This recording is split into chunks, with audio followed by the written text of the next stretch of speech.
जब बात करते हैं 2019 में शुरू हुई ईपैक ड्यूरेबल की, तकरीबन 3,700 करोड़ रुपए के मार्केट कैप वाली ईपैक ड्यूरेबल देश में रूम एसी की दूसरी सबसे बड़ी ओरिजिनल डिज़ाइन मैन्युफैक्चरर है।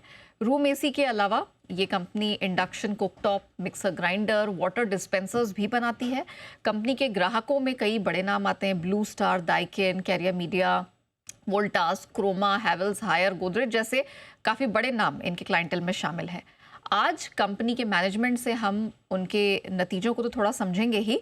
मौजूदा डिमांड ट्रेंड कैसी है कंपनी का, और साथ में सेक्टर आउटलुक किस प्रकार का बन रहा है, विस्तार योजनाएं कैसी हैं, इन सबको हम डिटेल से समझेंगे। आइए ज़्यादा बातचीत के लिए जोड़ते हैं कंपनी के एमडी सीईओ अजय सिंघानिया जी को। Mister Singhania sir, good afternoon, बहुत स्वागत है आपका जी बिजनेस पे। से पहले मैं शुरुआत क्वार्टरली अर्निंग से ही करती हूँ, क्योंकि यहाँ मैं एक तरफ देख रही हूँ कि आपकी रेवेन्यू ग्रोथ तो सर बहुत तगड़ी है, लेकिन जब मैं मार्जिन पे नज़र डालती हूँ, प्रॉफिटेबिलिटी पे नज़र डालती हूँ कंसो वाई आधार पर, तो यहाँ मुझे गिरावट दिख रही है। मार्जिन आपके फ्लैट है, क्या कारण है सर इसके पीछे?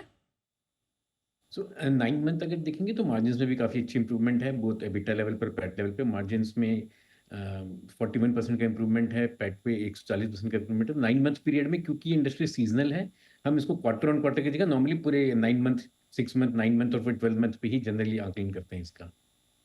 तो सर फिर आगे के लिए आप क्या गाइडेंस देना चाहेंगे? आगे के लिए जो हमारा गाइडेंस अभी तक मेंटेन्ड है, वो हम we still maintain that same guidance. We are looking at 50% growth, 50% plus growth for this financial year. क्योंकि 9 मंथ में ऑलरेडी हमने लास्ट फाइनेंशियल ईयर को क्रॉस कर दिया है। और एबिटा लेवल पे भी हम we maintain our guidance of 7.5% plus minus का हमारा गाइडेंस है। We still maintain that guidance on 12 month basis. Okay. अच्छा सर, अब थोड़ा सा मैं इस इंडस्ट्री के बारे में और आपकी कंपनी स्पेसिफिक समझने की कोशिश करूंगी। ये जो सर हमने देखा है, how is the company mitigating the impact of reduced compressor supply जो चाइनीज कंपनीज से है, और क्या कोई ऑल्टरनेटिव सोर्सिंग स्ट्रैटेजीज है जिनको आप इस समय देख रहे हैं, ढूंढ रहे हैं? कंप्रेशर की डेफिनेटली सप्लाई चेन डिसरप्शन के कारण प्रीवियस क्वार्टर में, या मैं बोलूँ तो नवंबर, दिसंबर, जनवरी में शॉर्टेज रही है इंडस्ट्री को। और कुछ एस्टिमेट्स यहाँ ये कह रहे हैं कि 10 से 15% का ओवरऑल प्रोडक्शन का लॉस हुआ है। लेकिन थैंकफुली अभी तक इंडस्ट्री को सेल लॉस नहीं हुआ है, क्योंकि ये टाइम हमारे प्रोडक्शन रैंप अप का और इन्वेंटरीज बिल्डअप का होता है। बट थैंकफुली चाइना रीओपन होने के बाद, न्यू ईयर के बाद फरवरी फर्स्ट वीक से सप्लाई काफ़ी हद तक स्ट्रीमलाइन हो गई है। And we have sufficient inventories. हमारे पास मटेरियल जो है वो पाइपलाइन में है सफिशिएंट। तो हम जो भी थोड़ा बहुत प्रोडक्शन लॉस पिछले क्वार्टर का रहा है, वो इस क्वार्टर में पूरा करेंगे। और आगे Q1 of next financial year will still ramp up production. तो हम सीजन की रिक्वायरमेंट को पूरा कर लेंगे, ऐसी पूरी उम्मीद हमें। ओके। और डिमांड में सर कितना इजाफा आप देख रहे हैं? डिमांड एक्सपोनेंशियली ग्रो हो रही है। लास्ट ईयर एस्टिमेट है कि इंडस्ट्री शायद 40% से ऊपर ग्रो हुई है। ओके। और वापस से हर एक brands are planning at least 20% again growth this year. तो डेफिनेटली मतलब अगर पिछले साल मैं बोलूँ तो 10 मिलियन से 14 मिलियन की इंडस्ट्री, और इस साल 18 मिलियन के आसपास की क्वांटिटीज इंडस्ट्री दिख रही है। और उस ऑलराइट। आधार पर ईपैक की ऑर्डर बुक काफ़ी स्ट्रांग है, कैपेसिटीज पूरी फुल्ली बुक्ड है। ओके। सर, अगर आप शेयर कर सकें अभी मौजूदा लेटेस्ट अपडेटेड ऑर्डर बुक आपकी क्या है सर? हमारी सीजनल ऑर्डर बुक होती है। तो करंटली अगर मैं देखूँ तो इस एसी सीजन के लिए, यानी जुलाई अगस्त तक के लिए हमारी हाँ। ऑर्डर बुक्स फुल्ली ब्लॉक्ड है। अच्छा, ओके। और आपको ये सर अभी इसी वित्त वर्ष में या अगले वित्त वर्ष तक इसको कैरी करेंगे? कब तक ये कंप्लीट हो जाएगी सर, अगर आप मुझे नंबर दे सकें? तो जनरली एसी इंडस्ट्री में हमारी मैन्युफैक्चरिंग जो पीक पकड़ती है, वो दिसंबर से जून तक का पीरियड होता है, जहाँ पर हम ओके। उसको सीजनल ऑर्डर्स मानते हैं। ओके। तो उस बेसिस पे चलता है। उसके बाद क्योंकि प्रोडक्शन ड्रॉप हो जाती है, तो इस तरह से हमारे ऑर्डर बुक चलती है। तो अभी अगर हम देखते हैं तो मई जून तक के लिए हमारे ऑर्डर्स, कंफर्म्ड ऑर्डर्स टोटली मतलब अलाइंड हैं, और ऑर्डर बुक कंप्लीट है। ओके। अच्छा सिंघानिया सर, क्योंकि रूम एयर कंडीशनर्स आपके आय में बहुत बड़ा योगदान इसका आता है, क्या कोई प्लान है प्रोडक्ट पोर्टफोलियो को डाइवर्सिफाई करने का? क्या कोई छोटे डोमेस्टिक अप्लायंसेस में या कोई और कंपोनेंट सेगमेंट है जिस पर आगे फोकस करने की योजना है? नेहा, यहाँ पर मैं ये बताना चाहूँगा कि कंपनी ग्रेजुअली और बड़ी रफ्तार के साथ डाइवर्सिफाई कर रही है बाकी प्रोडक्ट्स में।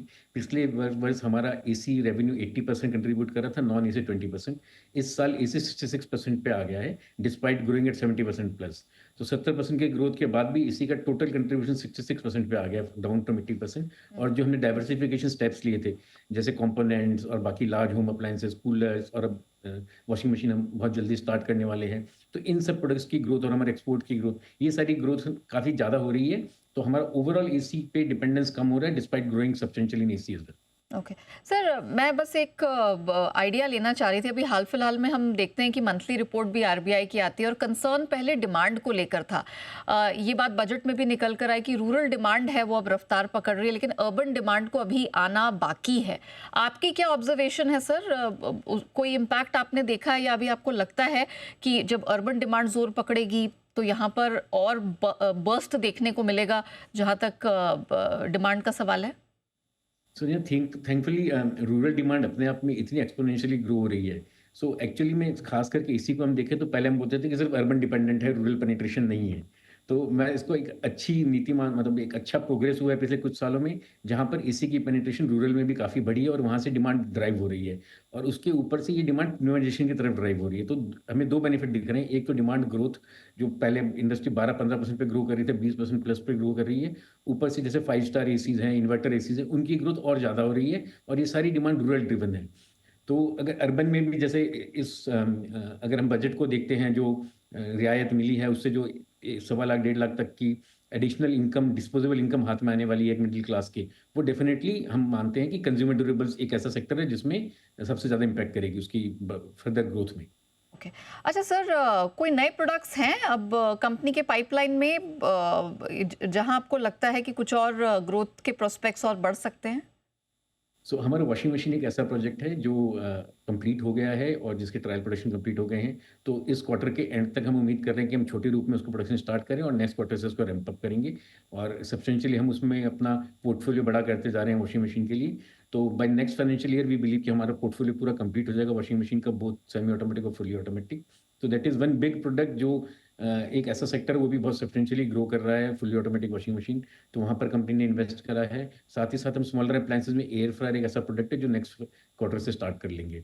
तो 2 बड़े प्रोडक्ट्स और एयर फ्रायर एक ऐसी चीज़ है जो कि एक इम्पोर्ट सब्स्टिट्यूट है, तो उसमें कोई डोमेस्टिक मैन्युफैक्चरर करंटली है नहीं।